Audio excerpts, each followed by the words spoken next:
In the UK, this film is called Warcraft: The Beginning, and given the reception it's been getting off critics so far, it might just be Warcraft: The End as well.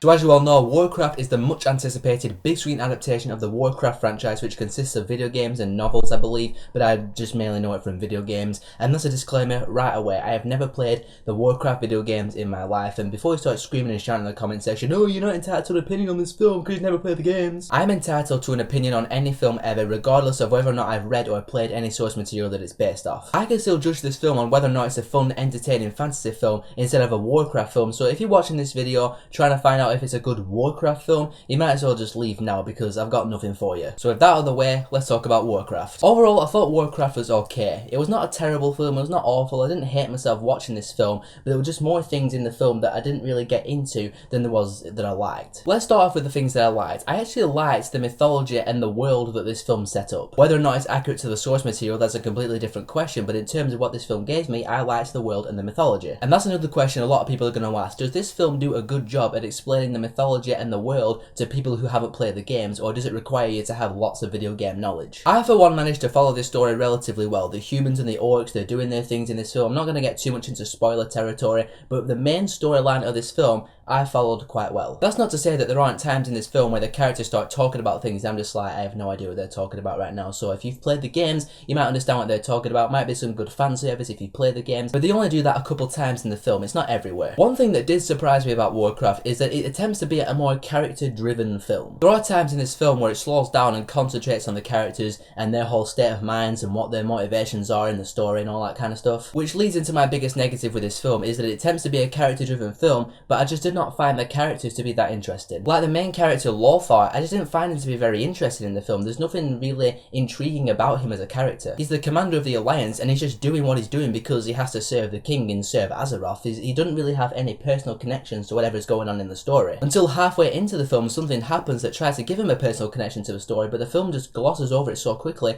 that you quickly forget about it and just carry on with the guy as he pretty much was before. And the rest of the characters in this film, like I said, they just weren't interesting, and when you have uninteresting characters leading a film that's trying to be character driven, it's just not a good recipe for success. Moving away from the characters, this film undeniably has a ton of CGI in it. And in terms of the quality of the CGI, I thought the CGI was actually not that bad in quite a few scenes. I mean, I looked at some of the orcs and when they're like close up on their faces and they've got all the textures and skin details, it actually looked quite alright. But then there were other times where it looked a little bit unfinished and looked like it could do with a bit of polishing up. But for 60% of the time, the CGI looked acceptable. It's not the best CGI of all time or anything like that, but it looked okay. It didn't pull me out the film too much. And the action and battles in this film were entertaining. I like action films, I like fantasy films, I like action within both of those genres, and in this film you have orcs fighting humans, you have orcs fighting orcs, you have other things fighting other things with magic and all that stuff, not getting too much into spoilers, and I was entertained in those sequences. It might have been in a popcorn movie kind of way, but that's never a bad thing. And the music in this film was really good. I'll give the film that. It was quite epic sometimes. So in my opinion, Warcraft was an okay fantasy film. It had some really good battle sequences and really good action sequences. There were some good special effects in the film, some unfinished special effects in the film. The acting for the most part is serviceable. They didn't really shine in their respective roles, but they did okay jobs for what they had to do. The characters were just not that interesting to me. Like I said earlier, when you have a character-driven film led by uninteresting characters,